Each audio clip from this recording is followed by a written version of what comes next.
Good. All right. Thanks, everyone. Sorry for the little delay.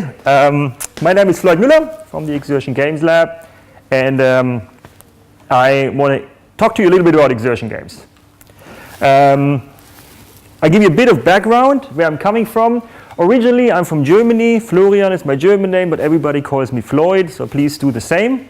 I now live in Australia, but worked in the US, Xerox PARC and Fuji Xerox for many years, and then went back to grad school at the Media Lab, which I think is important because I've got this interruption in my career by going back to grad school. I worked for Media Lab Europe and then for a governmental research organization.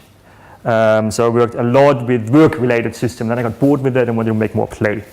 That's why I started then joining Microsoft Research with the team in Beijing that did that Connect, and then was a Fulbright Fellow at Stanford before now starting the Exertion Games Lab in Melbourne, Australia.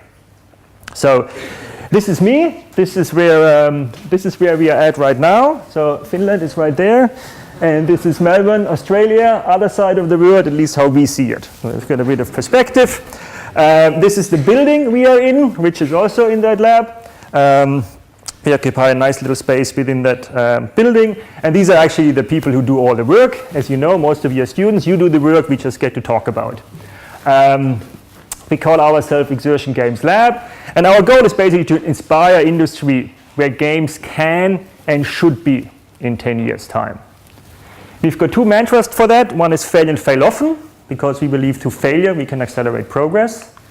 And the second one is show, don't tell. So we believe in demonstrations and to make an argument. So we are not actually doing games per se, because we believe industry can do much better than that. With that, but what we rather do is we're doing inspirational play experiences, because we really want to inspire industry where games can and should be. And as part of that, I'm going to show you a couple of projects as part of making this argument. We work at the intersection between technology, play, and the body, and we call that exertion games. I want to talk a little bit, just a tiny little bit, about theory, because I think that's important in order to understand these arguments we are making.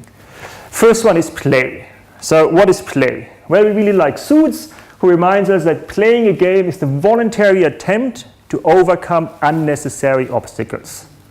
There's two things in there that we really like. One is voluntary and unnecessary obstacles. What does that mean? Well, if you look at what she's doing here, right, she's voluntarily overcoming an unnecessary obstacle. Quite clearly, if she would have a normal mind, she would walk around here on the grass because it makes much more sense, right?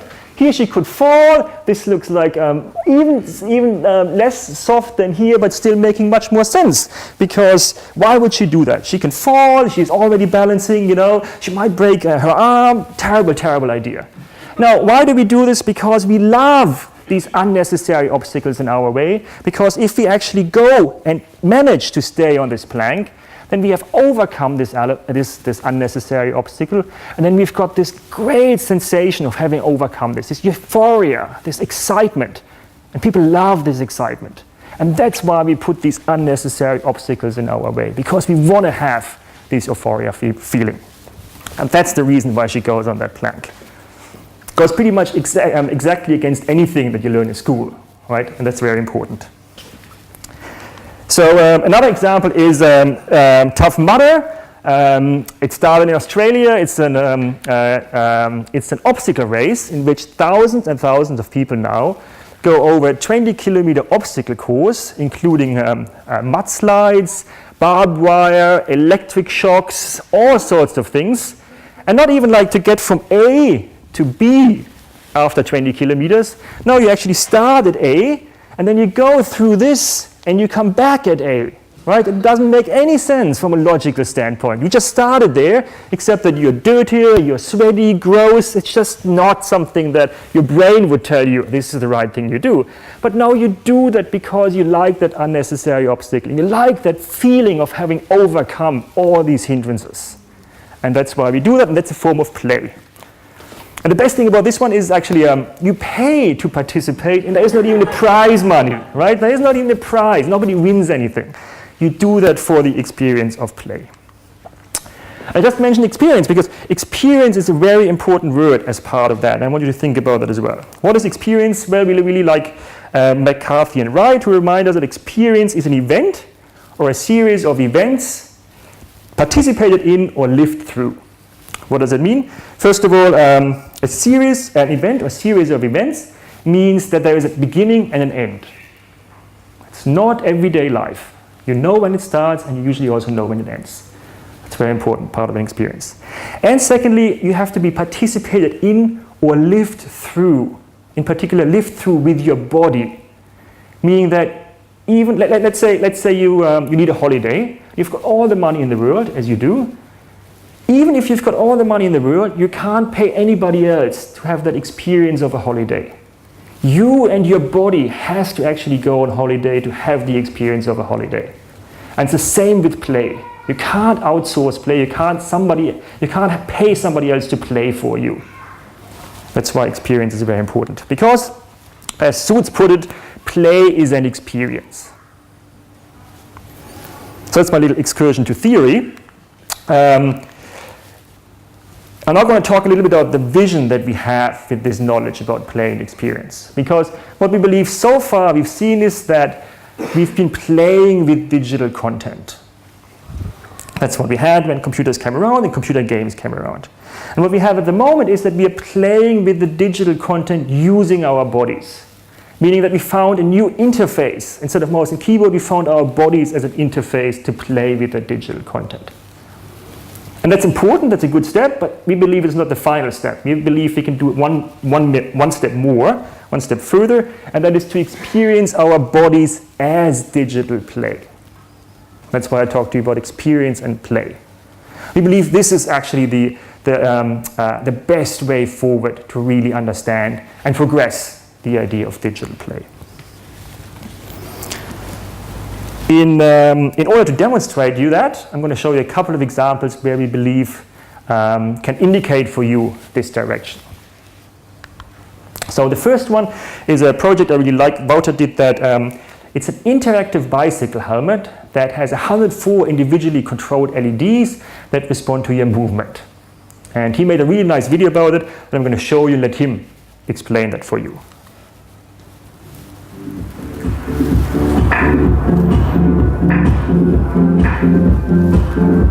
So at the Exertion Games Lab, we researched the intersection between technology, the play, and the body. Because we believe we sit way too much in our work lives. And we want to get people excited about being physically active again. What we've been working on for the past couple of months is a helmet that is able to show information to the outside world. We did that by turning it into a kind of low-resolution display, by covering it with LEDs. And all these LEDs are multicolored and we can control them individually, which means that you can display patterns on it, numbers, colors. And what we've been thinking about is, what does it mean when your helmet becomes interactive? What does it mean when it can show information about yourself? And we've been talking with different user groups that use helmets in their activities, like cycling or skateboarding or construction workers, and we asked them, what would you do with a helmet that has this kind of capability? How could it help you in your activities? Helmet is a static object that is there to protect us when we fall, and for the rest of the time it's just there, it's not doing anything. So we thought, this is perfect. We have this object that is clearly visible to everybody else and that we can use as a means of communication. The research is important because we believe if we make wearing a helmet more engaging, more fun, we can actually not only facilitate more people to wear helmets, which can increase safety, but also inspire us to think about how technology can create new opportunities for engaging and get really people to think about how we can facilitate and inject play back into physical activity to get people excited about moving their bodies again.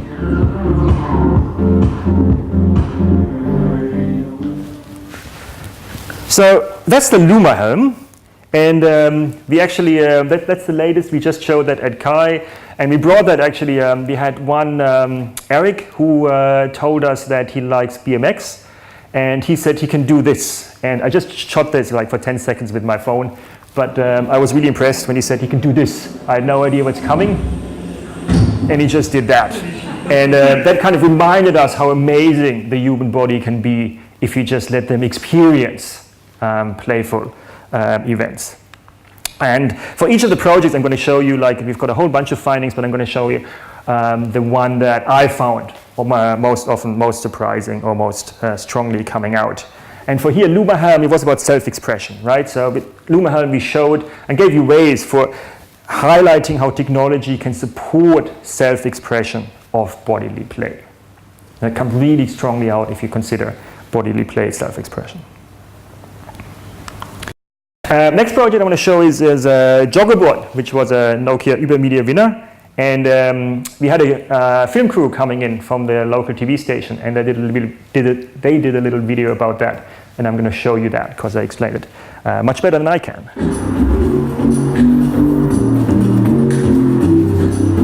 It can be hard sometimes to find the motivation to go for the morning run. What I need is a personal trainer. Or a robot. This is Joggerbot, a flying robot. It's one of the projects being developed in the Exertion Games Lab at Melbourne's RMIT. So what we are interested in the lab is the intersection between the body, play, and technology. And sports exercise is a form of play for us. And we believe the way to explore this is by actually creating these type of experiences that we see can happen in 10 years' time. So that's why we designed Joggerbot in order to understand how it would be to interact with an embodied flying system. Joggerbot is based on a commercially available quadricopter. And what we've done is now we kind of repurpose it for being a jogging companion. So we changed the software around, and what it does now is with a camera, and with the camera we track the jogger. In fact, the jogger's t-shirt, put a special marker on, and program the software so that it always knows where the jogger is and stays at a certain distance. And then we modify the distance to understand how people react to the joggerbot when they're exercising. Okay, so the camera, that's the camera there? That's the camera there, yes. So can we have a look under the bonnet? Sure, yeah. So there's a sensor that measures the altitude. So you can choose whether it flies at this height or this height. So yeah, we did the software that does that because we want to figure out what does it actually mean if the joggerbot flies like on chest level, what happens if it flies higher, right? You know, if this takes on the role of a coach, if the coach looks down to you, what does it do to you? What if it changes if it flies lower? Is it more like a dog when it's actually much lower? So these are the kind of questions we really want to explore. So basically, if you're looking up to it, there might be a chance that you're feeling slightly inferior to it, and you'll do what it says. Or if you're looking down on it, you'll say, "No, I'm not going to run faster." Exactly. Yeah. Well, I can't put it off any longer. It's time to do some jogging. You have to put the t-shirt on. Okay. The marker. Okay, that's the marker that the camera looks on. Exactly. Yeah. And then it tracks you, and off you go. Okay. Great. You got it.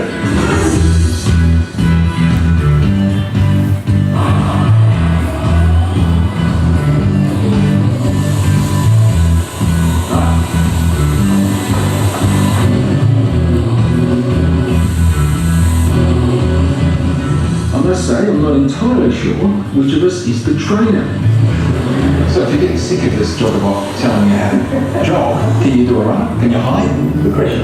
Yeah. Well, you can't get away from this robot.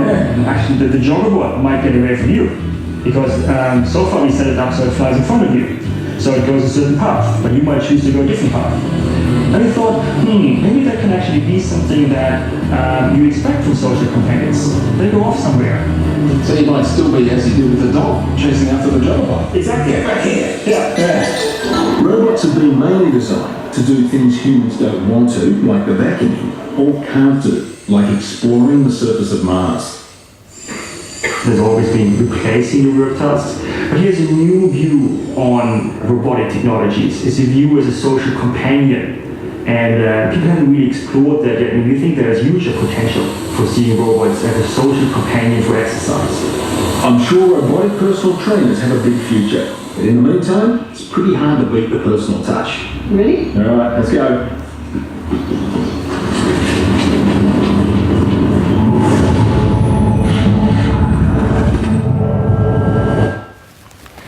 So that was Joggerboard, and here the important theme that we found was relatedness, because technology can support relatedness. Even if it's not a human body, it can also be a robotic body through bodily play. You might say now, okay, what if you don't have all this hardware available in the next couple of days? Is there something we can still do towards this vision? And I'm going to show you now, yes, the answer is yes. One project is identity, and we're going to try now a live demo. I like live demos because we've just seen how great the projector worked. This is a game, Identity, which is going to help, and I need all the workshop leaders in here for a second, and you all get one. You just have to hold it. You don't have to press any buttons, right? So you please stand right next to each other. Stephen, if you can also grab one and just watch that cable, all right? So this is Identity. It's a very simple game. As you can see, if Martin shakes his, nothing happens. If Oscar, you shake yours, nothing happens. But if Stephen shakes, they all light up, right? So Stephen is controlling the light for all the other ones. Very simple game. And now your task as an audience is, so we play it open now, right? So we all know it's Stephen, right? But just want me to control everything.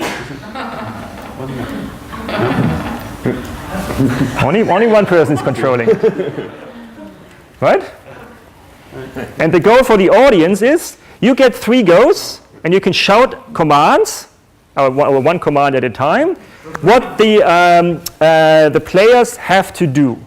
For example, let's say I'm in the audience, and my first command is, can you all please do a circle? And your goal is to hide who is actually controlling it. So you can talk to each other and coordinate and say, 1, 2, 3, and then you do a circle, and we have to guess who is actually controlling it. Right? And you get 3 goes. So let's say, I say, okay, do a circle, and if you do it, you have to coordinate. That is hard for us to detect who is doing it. Sorry? Yeah, we know now, and we're playing it open. In a second, we're going to switch around, and we don't know who's doing it. Right? So the next command could be, I don't know, pull it up on your head and down.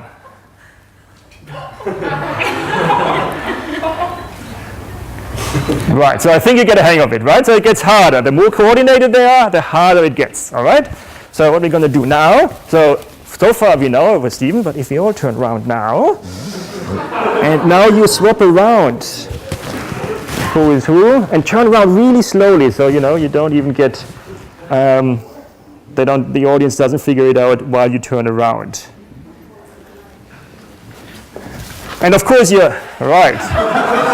Yeah. You're only allowed to give a command to all of them, right? You can't say person on the left do this. Or you can give one command, and you can even reject the command. If the command is too ridiculous, I don't know, strip or something, you can reject that. But you get 3 goes. So any volunteers? Yes, please. Jump. And you can coordinate, yes. 3. Nice. Okay. Another one? You don't get to guess. No, 3 attempts. 3 commands. Anybody else? Circle. Another circle? All right. Oh yeah, clarify. Just do a circle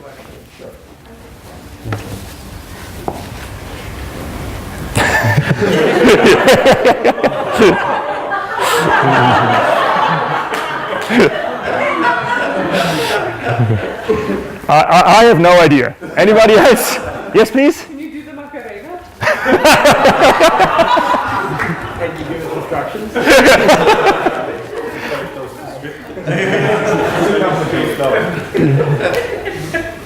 That was good instructions. Can you do that? Or you want to get another one? Yeah, we want to get Another one. Okay.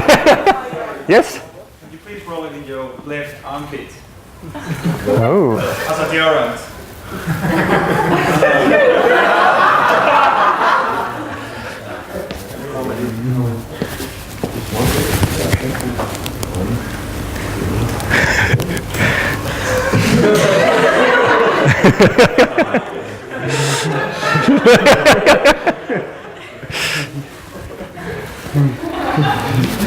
Oh, very good. All right, very nice. Okay, so by a round of applause, who thinks Oscar is controlling it? No. Oh. Who thinks it's Stephen? Applause, applause, we're playing game, our hands. Okay, and I think Martin then? All right, Oscar, shake first. No, Martin next. Stephen it is. Thank you. Great, thank you.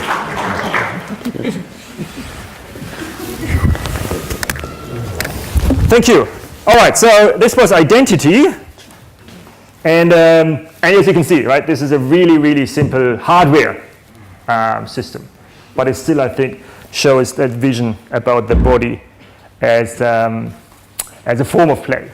And here connecting is really important because technology can connect exertion to support social bodily play.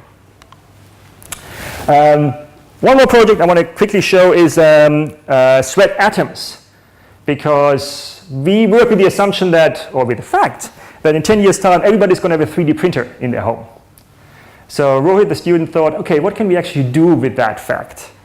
And he came up with the idea of he measures people's exertion via heart rate. So he deployed it in homes in Melbourne, and there were heart rate monitors during the day to know something about their physical activity. And then he uses the 3D printer in their homes to print little souvenirs that they get each evening based on their physical activity. And they get more intricate, they get more beautiful, more poetic, the more varied, the more physical activity you do. And then he interviewed people, how it changes their relationship to themselves being physically active.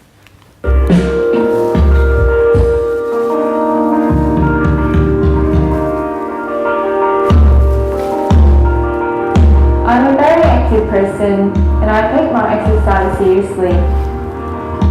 I like to track my exercise using heart rate monitor. My current mode of virtual interaction is limiting my experience. For example, I can't do much with the data apart from reading the screen.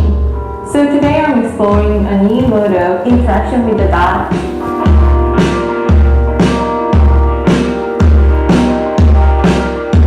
I measure the heartbeat out of this heartbeat pressure monitor. And then this data is sent through the sweat atom application, which I can save into the USB stick. And now I can print this 3D object that is my heartbeat rate.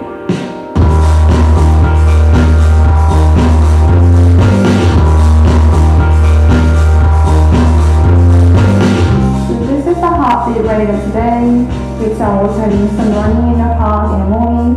In the afternoon, I was wandering around and did some shopping. And during the day, I was sitting in the office. These are the trial models of my heartbeat last 2 days. As my heart rate goes up, the length becomes longer. This is a dying model. I got it yesterday. So that each phase represents one zone and the amount of time I spend in that zone. These are my throat models, and as I exercise more, the throat becomes bigger. But each bubble you see here is how many hours I spend for exercising.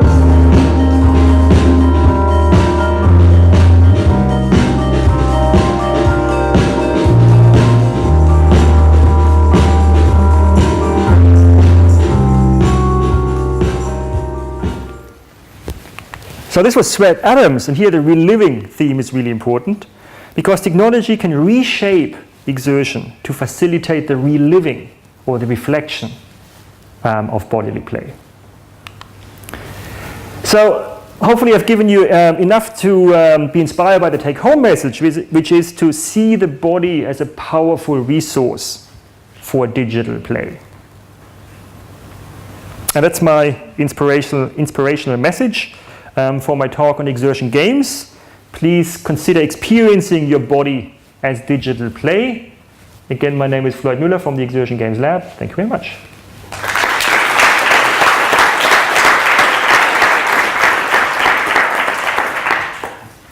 All right, thank you, Florian.